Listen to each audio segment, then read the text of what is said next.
Meus queridos, mais um final de ano e esse ano não muito diferente de vários anos, como 2013 ali, 2014, na crise da Dilma, mas um ano muito difícil para o mercado.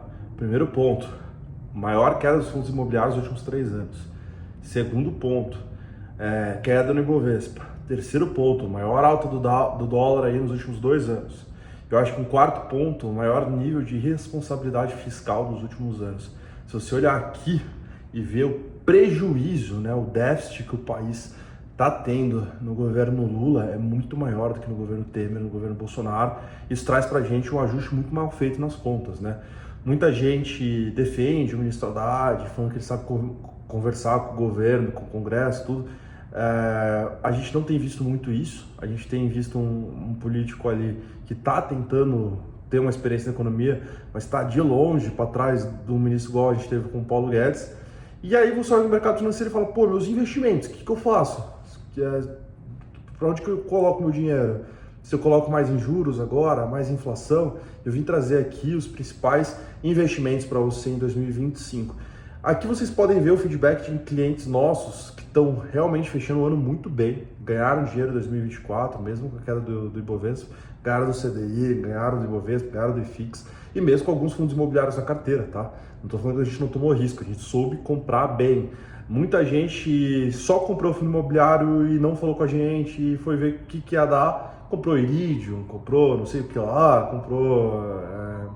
só comprou Pátria Logística e não soube como fazer uma manutenção dessa posição, acabou fechando o ano negativo. E muitas vezes a pessoa fala, mas meu assessor me indicou na época, tudo, mas não conversou com o assessor, não foi atrás, não alinhou a expectativa, não ouviu o assessor quando ele falou de uma troca, por exemplo, para juros. E esse cliente que eu coloquei o feedback aqui é um cliente que eu falo semanalmente com ele. Então a gente tem ali aportes semanais na carteira, é um médico que sempre aporta, porque ele vai recebendo de várias cirurgias, de datas diferentes.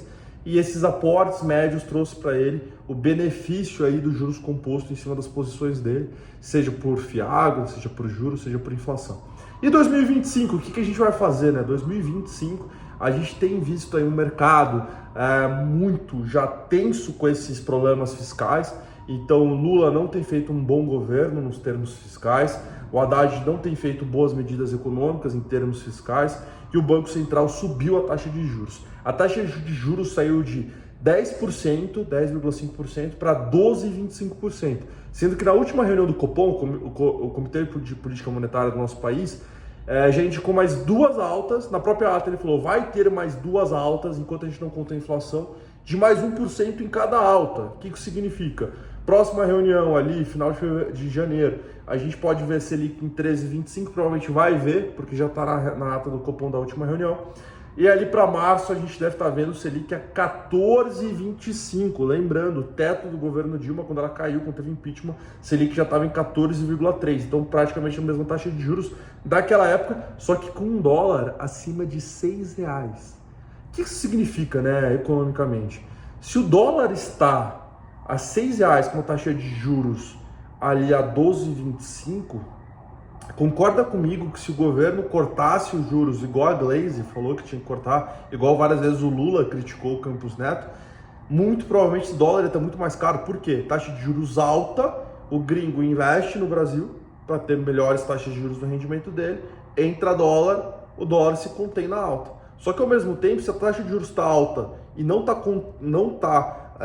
ajustando a inflação suficiente, não está contendo a inflação suficiente, a inflação faz o juros subir mais, e a inflação pelo dólar alto, né? Porque, querendo ou não, o nosso combustível é dolarizado, o trigo do pãozinho é dolarizado, então nossa base da cadeia inflacionária é dolarizada, fica um ciclo vicioso. Enquanto o governo não ajustar as contas, ou seja, enquanto o governo não tiver em plena convicção o que vai cortar, se vai cortar ministério, vai cortar salário, então como que ele consegue gastar menos, o Estado gastar menos, para o fiscal ficar melhor? Aí vai lá, o Haddad me faz uma medida de isenção de imposto de renda até R$5.000. Pessoal, isso aí só traz mais instabilidade fiscal, que gera mais inflação, que gera mais juros, que gera mais dólar alto, e o dólar mais alto, e inflação mais alta. Enquanto você não curar ali o tumor da doença, a doença vai continuar. no corpo ali e o país não vai andar bem. E onde eu vou investir com esse cenário, Igor? Vamos lá. Primeiro ponto, juros e inflação. A gente gosta muito de títulos IPCA mais 7, IPCA mais 8, tem surgido. Fazia anos que não surgiu um tipo de título igual esse, do Tesouro IPCA mais 8.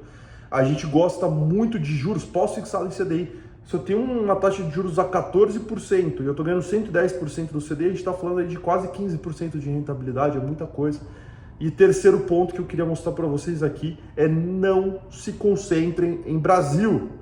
A gente vê um IVVB11 contra a Bolsa, ou seja, IVVB11 que é a Bolsa Americana dolarizada, S&P 500, que são as 500 principais empresas dos Estados Unidos na Bolsa, contra o nosso Ibovespa. Olha esse histórico. É ridículo ver como a Ibovespa nos últimos 10 anos tomou um pau do IVVB11. Então, quem deixou seu dinheiro só em Bolsa Brasileira, deixou de pegar uma baita de uma pernada nos Estados Unidos. E quando você vê esse tipo de títulos lá fora, esse tipo de empresas lá fora, encanta os olhos. Por quê?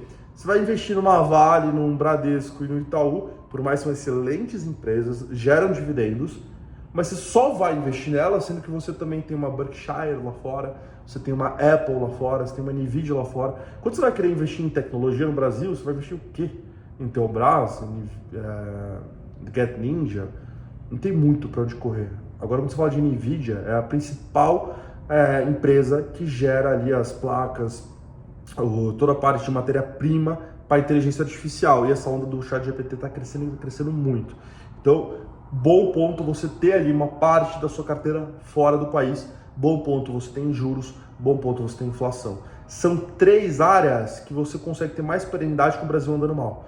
Mas vamos lá, não vamos falar só disso. Fundos imobiliários. Toda vez que Selic bate muito alto, os fundos imobiliários caem muito. Porque sai dinheiro de fundos imobiliários e entra dinheiro na taxa de juros, seja por CDB, por Tesouro, por NTNB, Tesouro Selic, por aí vai. Quando a gente vê esse tipo de movimento, a gente pode olhar no mercado que tem oportunidade em fundo imobiliário. Por quê? Você vê lá um XPIE11, por exemplo, que é um fundo de infraestrutura listado na Bolsa. Você vê um RISAG11, que é um fundo de agronegócio listado na Bolsa. Ou você possivelmente até um RBRR11, que é um fundo da RBR, fundo imobiliário listado em Bolsa.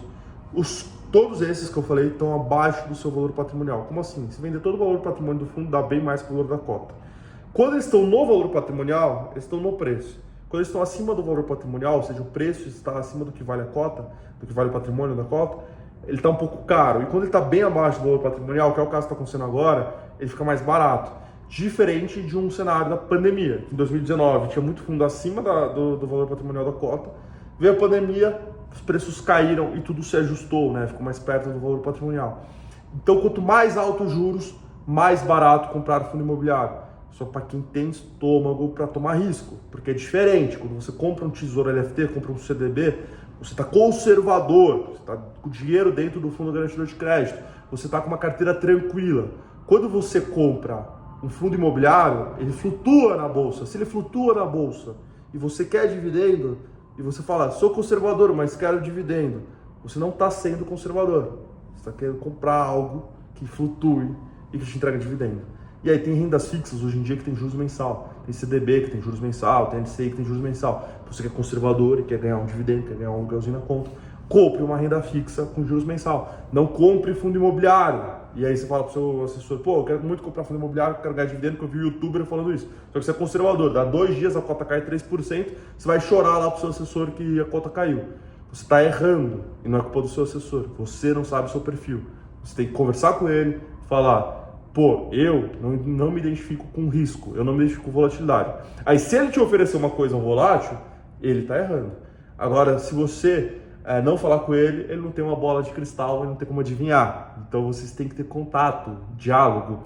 Mas voltando, então, para quem tem perfil agressivo, existe oportunidade sim em fundos imobiliários, olhando o preço e o valor patrimonial. Porque se a cota estiver muito perto do valor patrimonial e tem outros mais baratos, compra os mais baratos. É igual você vai comprar um carro de 200 mil reais. Pô, existem várias opções nessa gama. Se tiver alguém vendendo 20% abaixo da FIP sem nenhum problema no carro, por que você vai comprar o que está na FIP? Compra o mais barato. Pessoal, qualquer dúvida, pode contar comigo. Não se esqueçam, juros, dólar, inflação, renda fixa, CDB, o básico bem feito. olhando boas taxas, contando com uma boa assessoria, entendendo o timing da hora de entrada e saída de cada ativo. Selic subiu, pré-fixado, no topo da Selic. Aconteceu no governo Dilma, o topo foi 14%. Quem pré-fixou a 14% em 2014, em 6 anos, em 2020 a Selic estava 2,5%, você ficou dando 7 vezes a Selic. E aí vinha aquelas carteiras, né, 300%, 500% do CDI em 2020, era porque o CDI estava baixo, não era porque, é fácil bater o CDI. Não, é fácil bater o que está baixo. Qualquer dúvida, manda aqui nos comentários, estou aqui para ajudar vocês e tchau, tchau.